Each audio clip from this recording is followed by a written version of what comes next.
How are you all? I hope everyone is doing very well. So friends, we have come with the new content for today's video.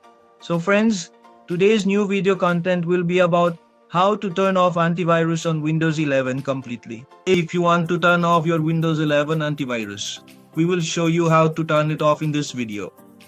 First, you need to go to the Start option. After that, simply search for Windows Security. After searching for Windows Security, you need to open it. After opening it, you have the first option here, which is Virus and Threat Protection. You need to click on it. After doing that, when you scroll down a bit, you will find an option called Manage Settings. Okay, so you need to click on Manage Settings. After doing this, you need to look for Real-Time Protection. If you want to turn it off, you can turn it off. Then simply click on Yes. If you have to turn it on again, then go and search for Windows Security again. Okay. After searching, you will turn it on again. Okay. Once turned on, it will be on again. Friends, if you liked our video, then give a like, subscribe and share the channel. Leaving for now. See you in the next video.